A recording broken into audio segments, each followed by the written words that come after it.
ಭಾಳ ಅನುಭವಿಗಳು ಹಿರಿಯರು ಅದನ್ನು ಸಂಪುಟದಲ್ಲಿ ಸರಿಯಾಗಿ ಬಳಕೆ ಆಗಬೇಕು ಅಂತಕ್ಕಂಥದ್ದು ಹಲವರ ನಿರೀಕ್ಷೆಗಳು ಮತ್ತು ಒತ್ತಾಯಗಳು ಕೂಡ ಇದೆ. ಹೀಗಾಗಿ ಯಾವ ಖಾತೆಯ ನೀವು ನಿರೀಕ್ಷೆಯಲ್ಲಿದ್ದೀರಿ? ಮತ್ತು ಯಾಕೆಂದರೆ ಯಾವ ಖಾತೆ ನಿರೀಕ್ಷೆಯಲ್ಲಿ ನಾನು ಇಲ್ಲ. ಅದು ಮುಖ್ಯಮಂತ್ರಿಗಳ ವಿವೇಚನೆಗೆ ಬಿಟ್ಟಿದ್ದು, ಯಾವ ಖಾತೆ ಕೊಡಬೇಕು ಅನ್ನೋದು ಅವ್ರ ವಿವೇಚನೆಗೆ. ನನಗೆ ಅವರು ಹಣಕಾಸು ಕೊಟ್ಟರೆ I most welcome, it is my favourite subject. ಇಲ್ಲ ಬೇರೆ ಯಾವ್ದಾರು ಕೊಡ್ತೀನಿ ಅಂದರೆ ಆಯಿತು ಅಂತ ಹೇಳ್ತೀನಿ. ಒಂದು ಸಾರಿ ನಾವು ಒಪ್ಕೊಂಡ ಮೇಲೆ ಅವ್ರು ಯಾವ ಖಾತೆ ಕೊಡ್ತಾರೋ ಅವೇ ಸುಧಾರಣೆ ಮಾಡಬಲ್ವಿ. ಆದರೆ ನಮಗೆ ಏನಂದರೆ we can 18 hours I can work. ಬೇಕಾದ್ರೆ ವಿಧಾನಸೌಧದಲ್ಲಿ ನಾನು ರಾತ್ರಿ 12 ಗಂಟೆ ಮನೆಗೆ ಹೋಗಂದ್ರೆ ಹೋಗ್ತೇನೆ.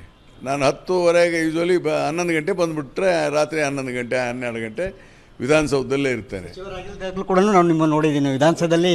ಸಚಿವರು ಬರದೇ ಹೋದರೂ ಕೂಡ ತಾವು ಹಾಜರಾಗಿರ್ತೀವಿ. ನಾನೇನು ಹೇಳ್ತೇನೆ, ನಮಗೆ ನಮಗೆ ಕೆಲಸ ಕೊಟ್ಟಿರ್ತಾರೆ ಅದನ್ನು ರಾಜ್ಯಕ್ಕೆ ಒಳಿತಾಗುವಂಥ ಮಾಡುವಂಥ ಪ್ರಯತ್ನ ಮಾಡ್ತೇನೆ. ಅದು ಮುಖ್ಯಮಂತ್ರಿಗಳಿಗೆ ಬಿಟ್ಟಿದ್ದು.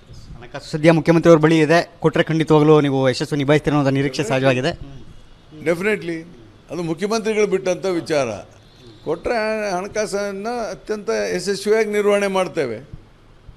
ಇದ್ರ ಜೊತೆಗೆ ಮತ್ತೊಂದು ವಿಚಾರ ಅಂದರೆ, ಈಗ ಪರಿಷತ್ಗೆ ಸಭಾಪತಿಗಳ ಆಯ್ಕೆ ವಿಚಾರವಾಗಿ ಒಂದು ಕಡೆ ಬಸವರಾಜ ಹೊರಟ್ಟಿ ಅವ್ರನ್ನ ಈಗ ಸಲೀಂ ಅಹಮದ್ ನೇಮಕ ಮಾಡಿದ್ದಾರೆ. ಈಗ ಅವ್ರನ್ನ ಕೆಳಗಿಳಿಸ್ಬೇಕೋ ಬಿಡುವ ಅಂತಕ್ಕಂಥ ಜಿಜ್ಞಾಸೆ ಒಂದು ಕಡೆ ಆದರೆ, ಹಿರಿಯರು ಮುತ್ಸದಿತನ ಮುಂದುವರಿಸಬೇಕು ಅಂತಕ್ಕಂಥ ಒಂದು ಕಡೆ, ಬಹುಮತದ ಕೊರತೆ ಒಂದು ಕಡೆ, ಇವೆಲ್ಲ ಯಾವ ರೀತಿ ಸರಿದೂಗಿಸ್ಬೇಕು ಸರ್? ಈಗ ಆ್ಯಸ್ ಆನ್ ಟುಡೇ ಕಾಂಗ್ರೆಸ್ ಪಕ್ಷಕ್ಕೆ ಬಹುಮತ ಬಂದಿದೆ. ಬಸವರಾಜ ಹೊರಟ್ಟಿಯವರು ಕೂಡ ಒಬ್ಬ ಗೌರವಾನ್ವಿತ ಹಿರಿಯ ಸದಸ್ಯರು.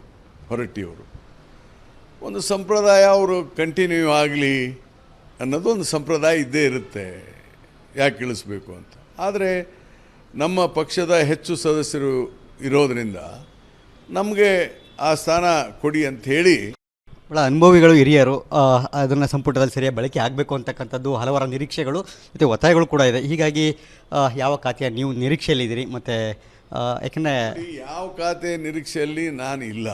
ಅದು ಮುಖ್ಯಮಂತ್ರಿಗಳ ವಿವೇಚನೆಗೆ ಬಿಟ್ಟಿದ್ದು, ಯಾವ ಖಾತೆ ಕೊಡಬೇಕು ಅನ್ನೋದು ಅವ್ರ ವಿವೇಚನೆಗೆ. ನನಗೆ ಅವರು ಹಣಕಾಸು ಕೊಟ್ಟರೆ I most welcome, it is my favourite subject. ಇಲ್ಲ ಬೇರೆ ಯಾವ್ದಾರು ಕೊಡ್ತೀನಿ ಅಂದರೆ ಆಯಿತು ಅಂತ ಹೇಳ್ತೀನಿ. ಒಂದು ಸಾರಿ ನಾವು ಒಪ್ಕೊಂಡ ಮೇಲೆ ಅವ್ರು ಯಾವ ಖಾತೆ ಕೊಡ್ತಾರೋ ಅವೇ ಸುಧಾರಣೆ ಮಾಡಬಲ್ವಿ. ಆದರೆ ನಮಗೆ ಏನಂದರೆ we can 18 hours I can work. ಬೇಕಾದ್ರೆ ವಿಧಾನಸೌಧದಲ್ಲಿ ನಾನು ರಾತ್ರಿ 12 ಗಂಟೆ ಮನೆಗೆ ಹೋಗಂದ್ರೆ ಹೋಗ್ತೇನೆ. ನಾನು 10:30 ಯೂಶ್ವಲಿ 11 ಗಂಟೆ ಬಂದುಬಿಟ್ರೆ ರಾತ್ರಿ 11 ಗಂಟೆ 12 ಗಂಟೆ ವಿಧಾನಸೌಧದಲ್ಲೇ ಇರ್ತೇನೆ. ಸಚಿವರಾಗಿದ್ದಾಗಲೂ ಕೂಡ ನಾವು ನಿಮ್ಮನ್ನು ನೋಡಿದ್ದೀನಿ ವಿಧಾನಸೌಧದಲ್ಲಿ. ಸಚಿವರು ಬರದೇ ಹೋದರೂ ಕೂಡ ತಾವು ಹಾಜರಾಗಿರ್ತೀವಿ. ನಾನೇನು ಹೇಳ್ತೇನೆ,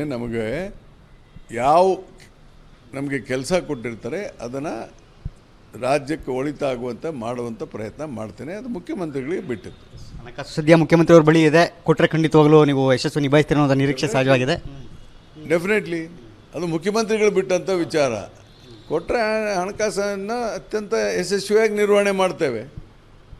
ಇದ್ರ ಜೊತೆಗೆ ಮತ್ತೊಂದು ವಿಚಾರ ಅಂದರೆ, ಈಗ ಪರಿಷತ್ಗೆ ಸಭಾಪತಿಗಳ ಆಯ್ಕೆ ವಿಚಾರವಾಗಿ ಒಂದು ಕಡೆ ಬಸವರಾಜ ಹೊರಟ್ಟಿ ಅವ್ರನ್ನ ಈಗ ಸಲೀಂ ಅಹಮದ್ ನೇಮಕ ಮಾಡಿದ್ದಾರೆ. ಈಗ ಅವ್ರನ್ನ ಕೆಳಗಿಳಿಸ್ಬೇಕೋ ಬಿಡುವ ಅಂತಕ್ಕಂಥ ಜಿಜ್ಞಾಸೆ ಒಂದು ಕಡೆ ಆದರೆ, ಹಿರಿಯರು ಮುತ್ಸದಿತನ ಮುಂದುವರಿಸಬೇಕು ಅಂತಕ್ಕಂಥ ಒಂದು ಕಡೆ, ಬಹುಮತದ ಕೊರತೆ ಒಂದು ಕಡೆ, ಇವೆಲ್ಲ ಯಾವ ರೀತಿ ಸರಿದೂಗಿಸ್ಬೇಕು ಸರ್? ಈಗ ಆ್ಯಸ್ ಆನ್ ಟುಡೇ ಕಾಂಗ್ರೆಸ್ ಪಕ್ಷಕ್ಕೆ ಬಹುಮತ ಬಂದಿದೆ. ಬಸವರಾಜ ಹೊರಟ್ಟಿಯವರು ಕೂಡ ಒಬ್ಬ ಗೌರವಾನ್ವಿತ ಹಿರಿಯ ಸದಸ್ಯರು. ಹೊರಟ್ಟಿಯವರು ಒಂದು ಸಂಪ್ರದಾಯ ಅವರು ಕಂಟಿನ್ಯೂ ಆಗಲಿ ಅನ್ನೋದು ಒಂದು ಸಂಪ್ರದಾಯ ಇದ್ದೇ ಇರುತ್ತೆ, ಯಾಕೆ ಇಳಿಸ್ಬೇಕು ಅಂತ. ಆದರೆ ನಮ್ಮ ಪಕ್ಷದ ಹೆಚ್ಚು ಸದಸ್ಯರು ಇರೋದರಿಂದ ನಮಗೆ ಆ ಸ್ಥಾನ ಕೊಡಿ ಅಂಥೇಳಿ